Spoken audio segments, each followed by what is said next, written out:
there was an event that happened on Twitter that I wanted to get into. So why don't I go ahead and take a look at this. This tweet came across my timeline. I think somebody else had just like quote tweeted it, just yelling at her. But if anybody doesn't know who Martina Navratilova is, well, I didn't either, but she's got like 500,000 followers. And apparently she's just a TERF. She says, "Is this a joke? The pathetic parody of women continues." Let me get the music turned off because I want to watch this video itself to see what she is calling a pathetic parody of women.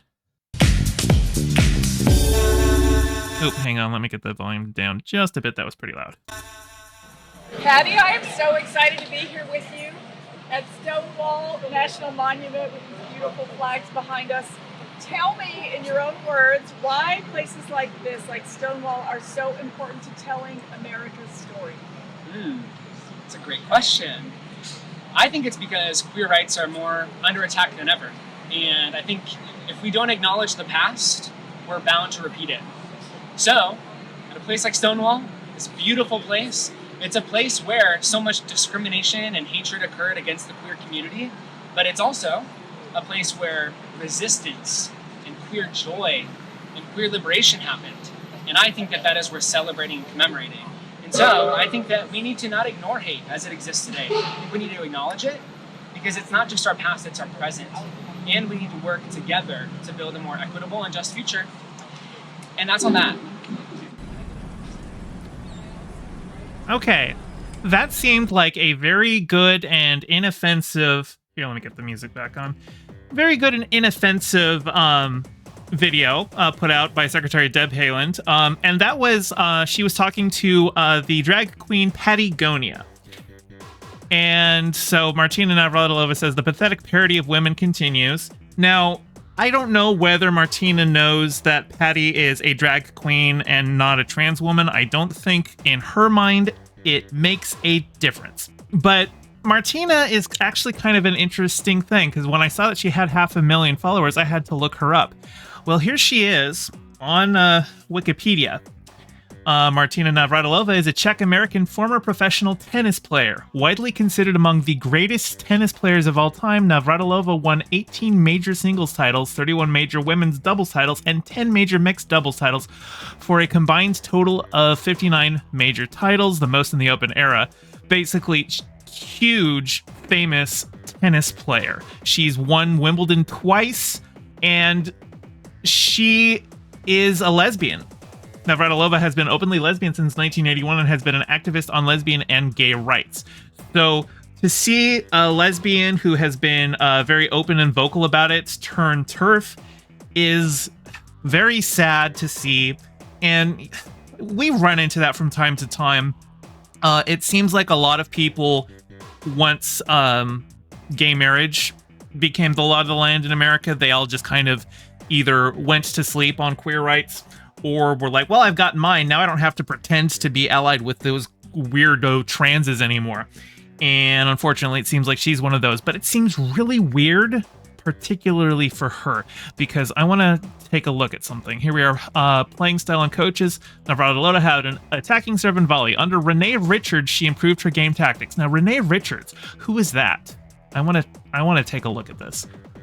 Renee Richards is an American ophthalmologist and former tennis player who competed on the professional circuit in the 1970s and became widely known following male-to-female sex reassignment surgery when she fought to compete as a woman in the 1976 U.S. Open. This is the first trans woman to compete as a woman in the U.S. Open. And she was the coach of Martina Navratilova, who is considered one of the best female tennis players of all time. And now Martina, who, you know, I don't know. I don't know what it is in the brain of people like this that makes them go TERF. And it's one of those things where it's something that I've been stewing over a lot about the way that coalition building works and how sometimes you have to work with people that you hate to achieve a goal common to the both of you. And I really feel like a lot of cis gay and lesbians were never actually okay with trans people, but because trans people were, you know, fighting for the gay stuff, they're like, okay, well, we'll ally with you so long as it's politically convenient. So that's something that we, you know, need to be aware of just in general when we're talking about coalition building, that sometimes you're going to ally with people who will eventually stab you in the back once they get their end of what you're looking for. But that's not the end of this. I mean, like, I could just take this and say, okay, here is a queer rights activist who has turned TERF. It happens. Fred Sargent, who was at Stonewall, has recently gone, or in the last several years, has gone very hard transphobe. He actually actively denies that trans people were at Stonewall. But anyway, we could end it there, but I kind of want to go into how funny this got, because when I saw this and I saw like how many celebrities were following her, I don't follow a lot of celebrities on Twitter, mostly Star Trek actors. But like, I checked her. Now you'll notice I'm checking her on my podcast alt because she has since blocked me. But I looked to see who was I following that was following her, and I tagged them all. Terry Farrell, who played Jadzia Dax on Star Trek.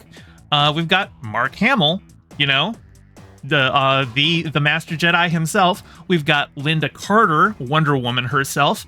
Mike Okuda, who is responsible for the visual style of Star Trek from like TNG on, like he designed those little, you know, the colorful screens and everything like that. And he's a big production designer in Hollywood. And then we've got Anthony Rapp and Wilson Cruz, who are the gay dads on Star Trek Discovery. Now, I imagine for most of these, like, you know, celebrities on Twitter, a lot of them aren't actively using it. They might just follow people because they're like, oh yeah, that's a famous person, sure, I'll follow them. So like, I don't actually hold it against any of these people to be following her. I just assume they just haven't been paying attention. They're not probably using it that much. They have like a social media person actually managing it and posting for them. So I just figured I would tweet this out. Maybe they'll see it and maybe they'll address it. Wasn't expecting anything. But I got replies. And this was the first one that I got from Wilson Cruz. Hugh Colbert from Star Trek Discovery himself said, thanks for the heads up. I'm out.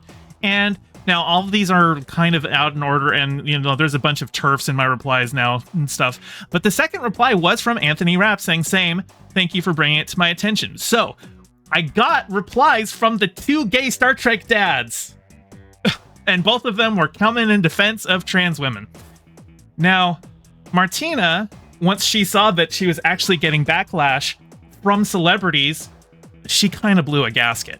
And this interaction, that's just sad. Thank you for caring about women and girls. Really appreciate the help. Wilson Cruz says, we care about all women and all girls, full stop. So, if you have never seen Star Trek Discovery, this is Wilson Cruz, Hugh Colbert on Star Trek Discovery. He is a gay dad. And actually, why don't I just pull it up in Memory Alpha here? So Star Trek Discovery has actually the first gay characters in Star Trek, at least the first openly gay characters. Now, you could say that Jadzia Dax was the first like openly queer main character in Star Trek, because she did have an episode where she met somebody from her previous life who's now in the body of a woman, and they had a brief romance thing, but that was always done in the aspect of in their previous life they were a heterosexual couple. So Star Trek has, while it's dallied with queer representation, it's never been the main characters, and if it is, it's always been like a sci-fi explanation for how they did it rather than just an explicitly gay character. So Hugh Colbert and Paul Stamets were the first openly, explicitly gay main characters in Star Trek. And not just that, they have two trans adopted kids. So this is a whole queer family on Star Trek Discovery. And so it warms my hearts to know that as they are the good gay space dads in Star Trek, so they are the good protective gay space dads in reality. Hey, thanks for watching. I'm trying to get my channel monetized, so your view means a lot. Don't forget to toss me a like and subscribe and ring the bell. I stream every Monday and Thursday at 5 p.m. Pacific, so catch me live and join in on the convo. You can find all my socials in the description below, and thank you to all my patrons, with a very special shout out to my Whale Shark tier patron Ryan D and my Anemone Friend tier patron Piftle Cakes. Your support means the world. Catch you next time.